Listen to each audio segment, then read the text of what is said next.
네,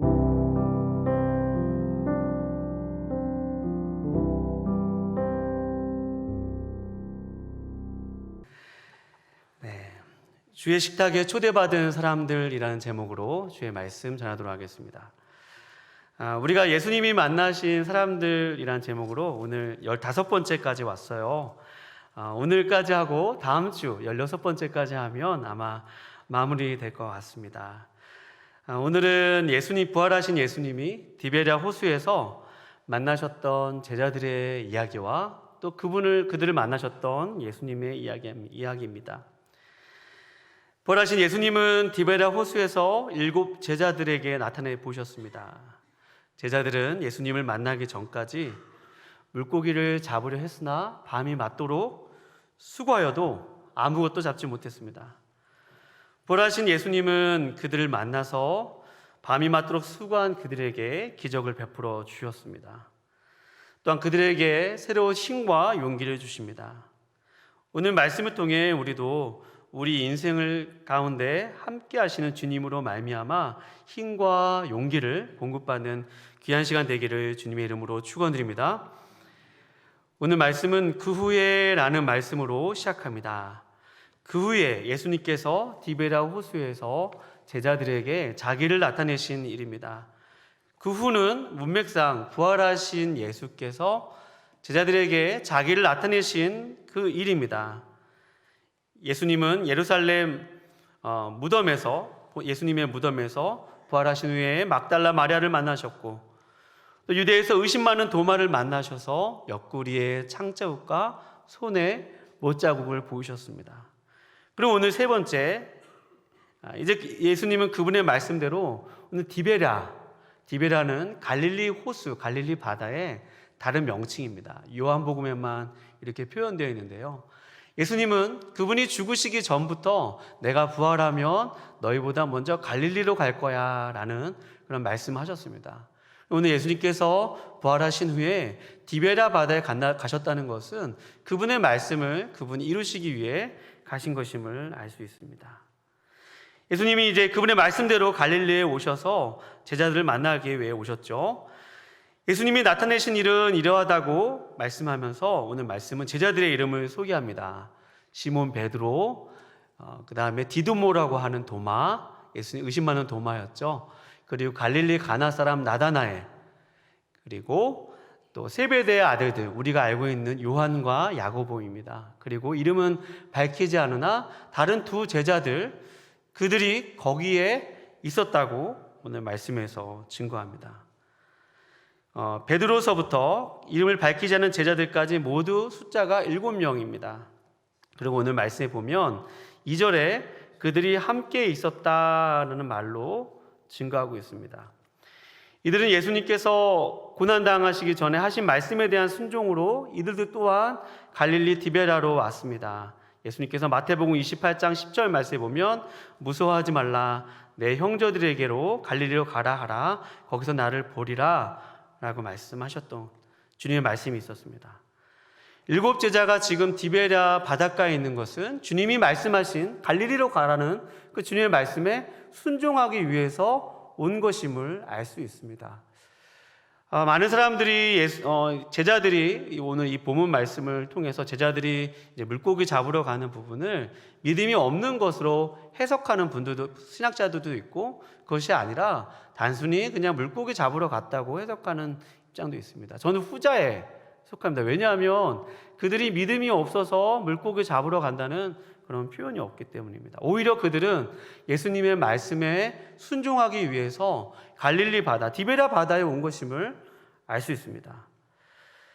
우리가 여기서 주목하기 원하는 것은 여기서 우리말 함께라고 번역된 전치사 호무라는 헬라어는요, 영어로는 together라는 단어인데요, 이 함께라는 사실을 강조하고 있습니다.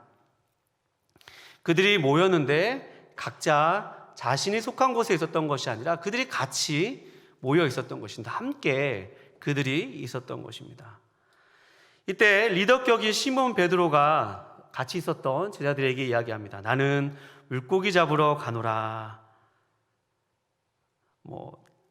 부활하신 주님을 다시 만나기 전까지 그들의 물고기 잡을 일이 필요했던 것 같습니다. 그랬더니 같이 있었던 제자들이 뭐라고 얘기했냐면 3절에 그들이 우리도 함께 가겠다 하고 나가서 배에 올랐으나, 여기서도 그들이 우리도 함께 가겠다라는 말로 베드로와 시몬 베드로와 함께하고 있는 모습을 묘사하고 있습니다. 2절에서도 3절에서도 7 제자들이 함께하고 있다는 사실을 반복해서 표현하고 있습니다. 이들이 함께하는 모습도 주님이 공생의 기간에 그들에게 가르치셨죠. 너희는 서로 사랑하라. 너희는 또 서로 발을 닦아주라. 서로 함께해라. 그런 말씀으로 항상 함께하라고 말씀하여 주셨습니다. 주님의 말씀에 대한 순종으로 여기까지 왔고, 그들은 또 디베라 바다에서 또 함께하는 모습으로 동역하고 연합하고 있는 모습을 우리가 볼 수 있습니다. 만약 제자들이 저마다 갈릴리에 와서 각자의 목소리를 내었으면 어떻게 되었을까요? 그들은 함께하지 못했을 것입니다.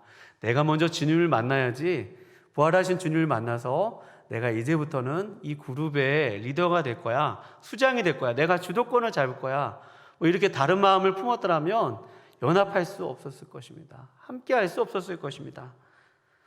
또한 베드로가 물고기 잡으러 간다고 했을 때 누군가가 물고기 잡지 말고 다른 것 합시다, 꼭 지금 물고기 잡지 말고 다른 것 합시다 라고 마음을 주장하고 서로 조율하고 마치지 않았다면 이들은 함께 물고기를 잡으러 갈 수 없었을 것입니다.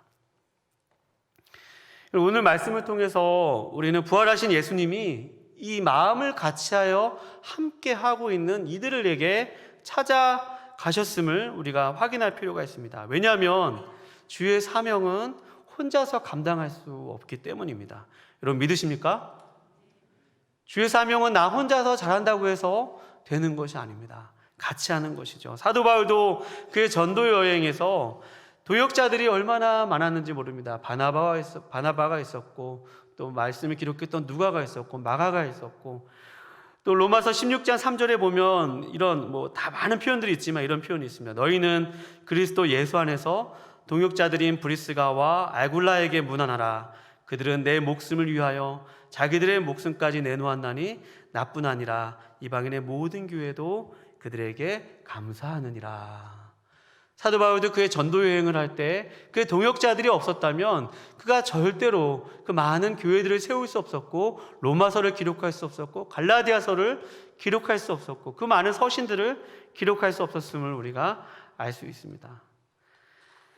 여러분, 제자들이 갈릴리에서 디베라에서 함께 있었던 것처럼 하나님의 은혜는 같은 마음을 가지고 연합하는 자들에게 임함을 우리가 알 수 있습니다. 사도행전 2장 1절 말씀에 보면 오순절 날이 이미 이르매 그들이 다 같이 한 곳에 모였더니 그들이 모인 곳에 갑자기 불의 혀 같은 성령이 임하고 그들이 다 성령의 충만함을 입었던 그 오순절 강림 사건이 있습니다.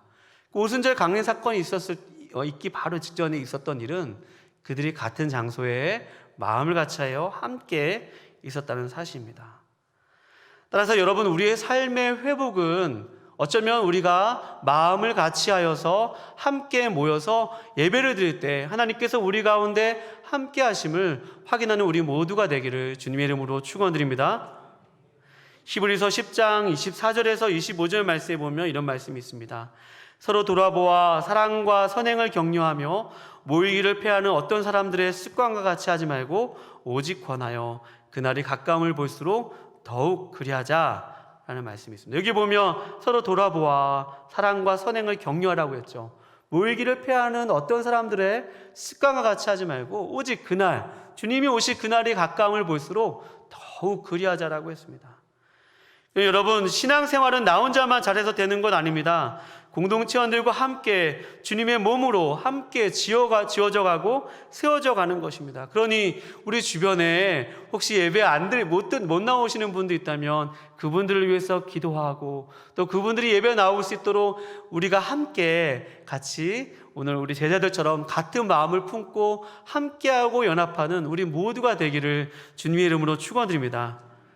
일부 예배 나오셔서 이렇게 모여 예배 드리는 것이 얼마나 여러분 귀한 일인지 몰라요. 7시 반에 예배드린다는 것이 그냥 믿음으로 되는 것은 아닌 것 같습니다. 하나님이 여러분들을 사랑하시기 때문이에요. 여러분 믿으세요? 하나님이 여러분 사랑하는 사람을 얼마나 귀하게 여기시고 사랑하시는지 몰라요. 하나님이 함께 하시지 않으면 이 예배당 가운데 나올 수 없습니다. 그런데 이 예배는 주일 이렇게 나오는 것도 감사합니다. 그런데 회중 예배는 하나님의 은혜가 이렇게 모인 우리들 가운데 실시간으로 임한다는 사실입니다. 물론 각자가 개인적인 사정으로 어떤 분들은 정말로 예배당 나오고 싶어도 정말 몸이 편찮으셔서 예배당에 못 나오시는 분들도 계십니다. 그런데 우리가 한번 좀 짚고 넘어갈 것은 정말 엔데믹 시제를 맞아서 예배의 본질이 있다면 그것은 우리가 함께하는 것입니다. 예배당에 함께해서 예배당에서 하나님과 함께 예배를 드릴 때 하나님이 그 가운데 함께하시고 오늘 예수님께서 이 함께 연합한 제자들을 만나기 위해서 찾아가셨던 것처럼 여러분과 제가 함께 모여서 예배하기를 사모한다면 오늘 이 일부 예배뿐만 아니라 주일 새벽 예배도 마찬가지고요, 또 수요 예배도 마찬가지고, 또 금요기도회도 마찬가지고, 주일 오예배도 마찬가지고, 또 수요 중보기도회도 있고, 빌립 전도대도 있고, 또 어머니 기도회도 있고, 얼마나 또 토요일날 또 교리학교도 있잖아요. 우리 교회 얼마나 많은 모임, 공예배와 또 모임들이 있는지 모릅니다. 여러분, 그 모임 가운데 그것이 제가 그 모임을 위해서 말씀드리는 것이 아니라 정말 우리가 모이기를 패하지 아니하고 모이기를 힘쓸 때, 함께할 때, 연합할 때 오늘 예수님께서 그들과 함께 하셨던 것처럼 오늘 우리 인생 가운데 회복을 주시고 하나님 영광 받으시고 우리 예배가 회복됨을 오늘 말씀을 통해서 확인하는 우리 모두가 되기를 주님의 이름으로 축원드립니다. 7명의 제자들은 함께 배에 올랐습니다. 그들은 함께 물고기를 많이 잡을 수 있을 거라고 생각했습니다. 그런데 그들은 그날 밤에 아무것도 잡지 못하였다고 오늘 증거합니다. 그들은 다 어부 출신이었죠. 그러니 그들은 얼마나 다 어업과 조업의 전문가였는지 모릅니다. 그들이 밤에 물고기를 잡았던 이유는 이 당시 팔레스타인 지방에서는 이 당시에서는 물고기를 밤에 잡는 그러한 어업의 기술이 있습니다. 그러니 그들이 밤새도록 밤이 깊을 때 고기를 잡은 것입니다. 그런데 날이 새 무렵이었습니다. 이제 그들도 지치고 또 정말 피곤함이 극도에 달했을 때 제자들의 손에는 아무것도 잡히지 않은 것을 우리가 오늘 말씀을 통해서 확인할 수 있습니다. 그들이 아무것도 잡지 못했습니다. 그때 예수께서 바닷가에 오시게 되었습니다. 부활하신 예수님께서 날이 다 새어갈 때 그들이 한참 동안 조업을 하고 있는 그 현장 가까운 곳에 한 50칸쯤 됐다고 했는데요. 50칸은 한 90m 정도 됩니다. 90m, 한 100m 남짓한 그 거리에 예수님이 서셨으나 그들은 예수님이 누구신지 몰랐습니다. 여러분 한번 생각을 해보시기 바랍니다. 아직 날이 다 밝기 전이었기 때문에 예수님의 모습을 다 확인할 수 없었고 또 그들은 피곤에 지쳐 있었기 때문에 예수님이 누구신지 잘 알아볼 수 없었을 것입니다. 이때 예수님께서 그들에게 말씀하시죠. 얘들아, 너희에게 고기가 있느냐? 얘들아라는 표현은 마치 부모님이 자녀들에게 부르는 그런 친밀함의 표시입니다. 예수님이 얘들아라고 부르면 제자들이 알아들을 법도 한데 아직까지 이들은 예수님이신지 몰랐습니다. 얘들아, 너희에게 잡은 고기가 있느냐? 여기서 잡은 고기는 크기가 굉장히 한 입 정도밖에 되지 않는 그런 작은 크기의 물고기를 의미합니다. 그만큼 너희들 많이 물고기 못 잡았지? 이렇게 예수님이 물어보고 계십니다. 그랬더니 제자들이 5절에 대답하되 없나이다. 그 얘기를 하는데 제자들이 얼마나 힘이 빠졌겠습니까? 그랬더니 예수님께서 말씀하십니다. 이르시되 그물을 배 오른편에 던지라. 그리하면 잡으리라 하시니 이들은 아직까지 이 말씀을 하고 있는 사람이 누구인지 몰랐으나 그냥 던졌습니다. 배 오른편에 어느 쪽 기준으로 오른편인지는 알 수 없으나 배 오른편에 그들이 있었던 곳에서 오른쪽으로 그물을 던졌습니다. 그랬더니 어떻게 돼요? 던졌더니 물고기가 많아 그물을 들 수 없더라 라고 증가하고 있죠. 얼마나 신이 나는 대목이에요. 밤이 맞도록 그들이 물고기 잡았을 때 아무것도 잡지 못하는데 예수님이 오셔서 배 오른편에 던지라 했고 그 말대로 했더니 정말로 많은 물고기를 잡게 되었던 것입니다. 그때 예수께서 사랑하시는 제자, 아마 요한이었던 것 같습니다. 제자가 베드로에게 얘기합니다. 주님이다, 주님이시라 라는 얘기를 듣고 제자가 옷을 벗고 있었는데 겉옷을 두르고 아주 바로 물에 뛰어들어서 예수님께 갑니다. 만약 베드로가 자신의 신앙을 저버리고 물고기 잡으러 갔다면 주시라는 말 듣고 죄송해서 피했을 거예요. 근데 주시라는 말 듣고 너무 반가워서 예수님께 달려갑니다. 뛰어내립니다. 그리고 다른 제자들도 그 물고기를 든 그물을 끌고 주님께 나아갔습니다.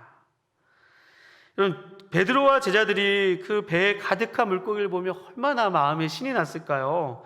그리고 주님과 함께 있었던 이 갈릴리 가버나움에서 있었던 한 사건도 생각났을 것입니다. 예수님께서 베드로의 배에 오르셔서 깊은 데로 가서 그물을 내리라 라고 말씀하셨을 때 베드로가 말씀에 의지하여서 그물을 내렸죠.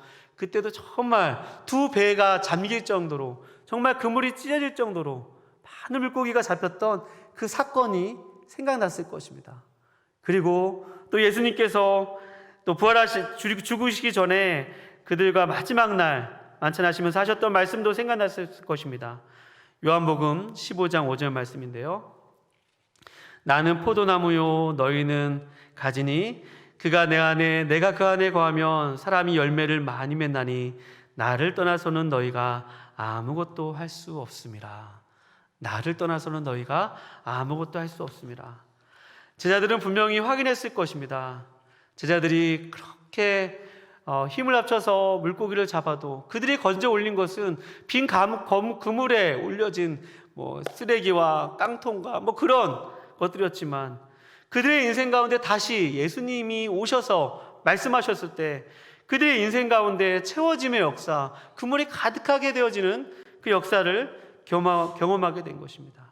그러니 우리 인생 가운데 예수님이 없이 살아간다면 아마 빈 그물로 돌아올 것입니다. 여러분, 우리 인생도 얼마나 이 제자들처럼 빈 그물로 돌아올 때가 많습니까? 무한 경쟁의 사회에서 살아남기 위해서 남들보다 우위를 확보하려 합니다. 밤이 맞도록 수고합니다. 밤잠을 설치기도 하고 또 많은 스펙을 쌓기 위해서 저마다 고군분투하며 살아갑니다. 또 어떤 분들은 오랫동안 쌓아 올렸던 것들이 여러 가지 상황으로 한순간에 무너져 내리는 삶의 아주 마음 아픈 일들을 경험하게 됩니다. 그것이 잘했다 잘못했다 이것을 판단하기 전에 우리는 이렇게 밤이 맞도록 수고하였지만 이렇게 허무하게 돌아오는 우리 인생의 일들을 많이 만나죠. 그러나 우리가 이를 통해서 알 수 있는 것은 우리 인생은 예수님께서 함께 오시고 우리 인생의 배에 오신다면 우리 인생 가운데 빈 그물이 가득하게 채워지는 은혜가 있는 줄로 우리 모두가 확인하는 귀한 시간 되시기를 축원드립니다. 우리 인생이 하나님 없이는 정말 살아갈 수 없다는 것이죠. 우리에게 우리 인생 가운데 예수님이 없이는 정말 우리가 한순간도 살아갈 수 없다는 것이 오늘 이 빈 그물의 오늘 교훈입니다. 우리는 하나님을 믿는다고 하면서도 예배당 문을 나서면 우리의 인생 가운데 하나님을 중요한 분으로 생각하지 않습니다. 세상의 기준과 세상의 논리에 따라 다시 세상 가운데 나아가서 세상이 주는 가치관을 따라서 얼마든지 우리가 살아갑니다. 예배당 안에서는 하나님을 예배하지만 예배당 문 밖에서는 하나님을 잘 예배하지 않는 삶으로 예배하지 않는 우리의 모습을 볼 수 있습니다. 따라서 여러분, 우리 인생 가운데 무엇보다 하나님 한 분만을 의지하는 우리 모두가 되기를 거룩하신 주님의 이름으로 축원드립니다. 하나님이 우리 인생 가운데 찾아오셔서 우리 인생이 빈 그물로 돌아올지라도 주님이 우리 인생 가운데 타셔서 우리의 삶의 모든 주권을 주님께 맡겨드린다면, 우리 인생의 핸들을 주님께 맡겨드린다면, 우리의 삶의 모든 키들을 주님께 맡겨드린다면, 우리의 삶의 모든 소유와 결정권을 모두 주님께 맡겨드린다면 주님이 우리의 삶을 인도하실 것입니다. 오늘 글로리아 찬양대처럼 결코 뒤돌아보지 않고 주님께 간다고 했던 그 고백처럼 여러분과 제가 뒤돌아보지 않고 주님 한 분만을 바라며 주님 한 분만을 의지하며 예배하는 우리 모두가 되기를 거룩하신 주님의 이름으로 축원드립니다. 제자들은 밤이 새도록 빈 그물로 왔지만 이제 예수님은 그들과 함께 하심으로 그물에 물고기로 가득하게 되었습니다. 제자들은 지금 자신과 함께 계신 분이 부활하신 예수님을 알 수 있었습니다. 베드로가 그래서 주님이시란 말을 듣고 주님께 달려갔죠. 그리고 남은 제자들도 이제 배를 타고 이제 해변까지 도착했습니다. 그랬더니 오늘 말씀에 보면 8절에 그렇게 제자들이 예수님께 나아갔고 9절에 육지에 올라보니 숯불이 있는데 그 위에 생선이 놓였고 떡도 있더라 라는 말씀이 있습니다. 이 숯불구이죠. 숯불구이 얼마나 맛있어요. 육지에 올라와 봤더니 생선이 숯불에 놓여 있었고 떡도 있었습니다. 여러분 숯불을 펴서 아시겠지만 숯불이라는 거는 나무를 이렇게 장작을 한번 떼고 숯불이 될 때까지 기다려야 합니다. 그러니까 타오르는 불에서는 고기를 잘 굽지 못합니다. 얼마나 정성이 들어간 것을 알 수 있죠. 거기에 또 주님이 이미 여기 물고기라고 되어 있는데 원어상의 의미로는 아까 너희에게 잡은 물고기가 있느냐라고 물었을 때 그 작은 물고기가 아니라 아주 큰 물고기를 의미합니다. 예수님이 먹기에도 좋고 큰 물고기를 이 제자들을 위해서 준비한 거예요. 마치 우리가 요즘에 코로나가 이제 끝나서 이제 다시 주방 우리 권사님들이 밥을 맛있게 해주시고 또 점심때마다 막 성도들이 너무 기쁘게 밥을 먹고 있잖아요. 그리고 마찬가지로 이 지금 이렇게 예수님이 이들을 위해서 숯불을 피우고 또 생선을 미리 굽고 또 떡도 거기에 숯불에 굽고 있는 것을 우리가 볼 수 있습니다. 10절에 또 예수님이 말씀하시죠. 지금 잡은 생선을 좀 가져오라. 얼마나 예수님이 참 지금 잡은 생선이니까 얼마나 신선해요. 그러니까 주님이 먼저 생선을 굽고 계셨고 뿐만 아니라 제자들이 지금 주님의 말씀에 순종하여서 내린 그 그물에 있었던 그 생선을 가져오라고 말씀하신 것입니다. 그러니 그 생선이 얼마나 신선한지 알 수 있죠. 베드로가 갔습니다. 그 생선을 가지고 위해서 가는데 그물이 가득 찬 물고기가 153마리, 그렇죠? 153마리죠. 모나미 그 볼펜에 153이라고 써 있는 게 이 153의 숫자잖아요. 이 153마리였습니다. 제자들이 이 물고기를 보면서 얼마나 기쁘고 얼마나 감사했을까. 그런데 그들에게 있었던 것은 무엇이었냐면 그들은 밤이 새도록 이제 물고기를 잡았기 때문에 그들은 몸이 피곤했어요. 그분들이 육신적으로 지쳐 있었습니다. 그들은 정말 피곤하고 지쳐 있었고 갈증이 나는 그런 상태였었죠. 그리고 또 그들이 물고기를 잡으러 갔던 이유는 그들이 정말 물고기 잡는 것이 필요했기 때문입니다. 어떤 분들은 이것이 베드로가 사명을 저버리고 갈릴리 바다로 갔다고 해석하는 분들도 있지만 그것은 그렇게 하려면 많은 근거들이 필요한데 본문에는 그런 객관적인 근거가 없어요. 그러니 이들은 정말로 물고기 잡는 일이 부활하신 주님도 믿고 또 주님께 사명도 받았고 또 그들이 갈릴리에 있다 보니까 정말 그들에게는 육체적인 그러한 필요가 필요했기 때문입니다. 그래서 주님이 그들 가운데 찾아오셔서 오늘 그들의 그물에 많은 물고기들을 주신 것은 그들의 필요를 채워주신 것이죠. 그리고 그들이 밤새도록 물고기 잡다 보니까 이제는 육신적으로 피곤하고 배도 고프고 너무 힘든 것이에요. 그리고 우리가 나갔다 들어왔을 때 우리 어머니들이 또 우리 아내들이 정말 밥을 정성스럽게 준비해주면 얼마나 자녀들도 그 밥을 먹으면서 얼마나 마음이 기뻐요. 가정의 달에 우리 가정에 밥 먹을 때 행복한 이유는 우리가 모든 밥을 먹으면서 우리 가정이 정말 하나 되고 연합되어지고 그 가운데 행복과 기쁨을 누리는 것은 사람들이 일상 가운데 살아가면서 있었던 피곤함들과 여러 가지 어려운 일들을 우리 가족 간에 밥을 먹으면서 해소하는 시간이죠. 우리 육체적인 피로도 풀어지고 또 기진하고 피곤한 모든 것들이 밥 먹는 시간에 이루어진다는 것입니다. 해결되어진다는 것입니다. 예수님께서 12절 이렇게 말씀하십니다. 예수께서 이르시되 와서 조반을 먹으라. 아침 식사해라. 가정 성스럽게 차려진 조반을 먹으라고 하신 것입니다. 예수님은 수고한 제자들에게 와서 조반을 먹으라고 하십니다. 예수님께서 와서 식탁을 차려놓으시고 나와 함께 먹자, 나와 함께 거하자, 나와 함께 시간을 보내자 라고 하면서 제자들을 초대하신 것입니다. 그 7 제자가 그들의 피곤함과 지친 몸을 이끌고 주님의 식탁에 초대된 것이에요.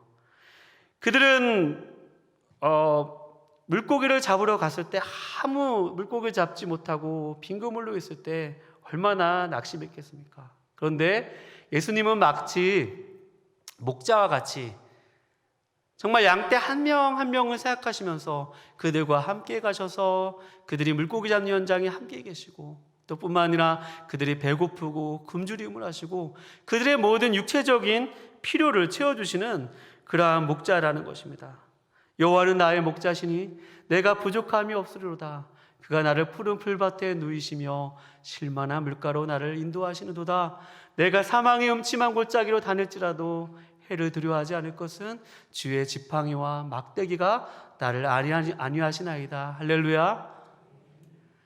예수님께서 선한 목자가 되셔서 우리의 삶을 인도하시는 것처럼 오늘 제자들에게 찾아오셔서 얘들아 밥 먹자, 얘들아 와서 아침 먹어, 얘들아 와서 이렇게 충전하자, 나와 함께 회복하자 라고 말씀하시는 그 주님이십니다.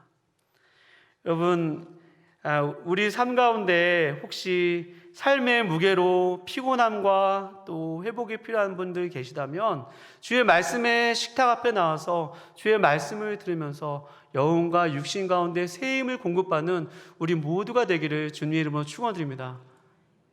주님은 우리의 영적인 양식뿐만 아니라 오늘 제자들에게 육적인 필요를 채워주셨던 것처럼 우리 삶의 어려운 문제들을 그냥 내버려두지 않으신 분이시죠. 우리와 함께 하시고 우리가 병이 걸려서 힘든 분들이 계시다면 그 분들의 기도를 외면하지 아니하시고 또 사업에 어려운 분들이 계시다면 주님도 그들과 함께 하시고 그 모든 분들의 그런 아픔과 허기진 가운데 함께 하시는 그런 주님이시라는 사실입니다.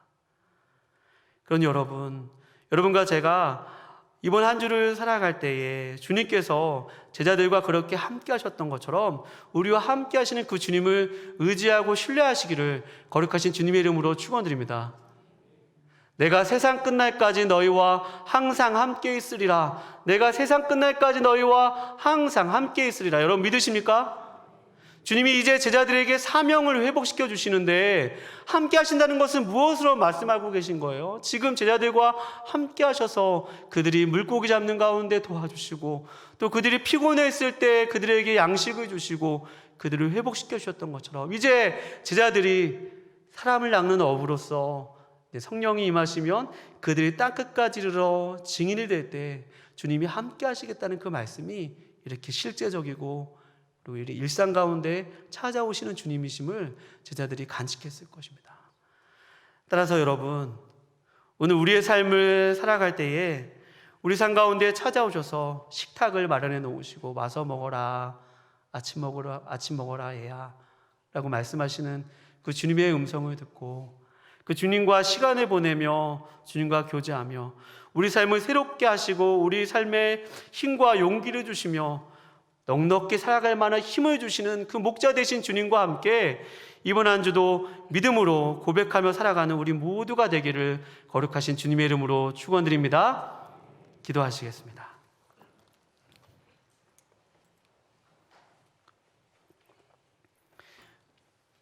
하나님 아버지,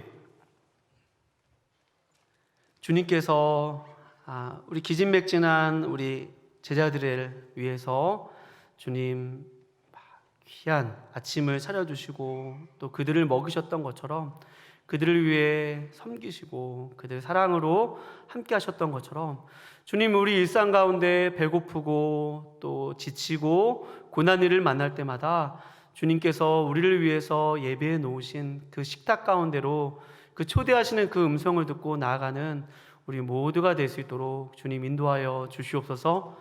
하나님, 그 말씀의 식탁 앞에 나아가길 원합니다. 하나님, 예배의 자리에 나아가길 원합니다. 하나님, 우리만 나아갈 것이 아니라 하나님, 우리의 가족과 또 우리의 이웃과 우리 모든 교우들과 함께 예배 현장 가운데 예배 나와서 예배하게 하여 주시고 또 우리 힘으로 할 수 없는 우리 인생의 문제를 우리 인생 가운데 함께 계신 그 주님과 더불어 하나하나 주님께 맡겨드리며 살아갈 수 있도록 이번 한 주도 붙들어 주시옵소서. 주님, 그렇게 우리의 목자 되신 그 주님, 우리와 함께 계신 그 주님을 신뢰하며 나아가기 원하오니 감사해 드리오며 귀하신 예수님의 이름으로 기도합니다. 아멘.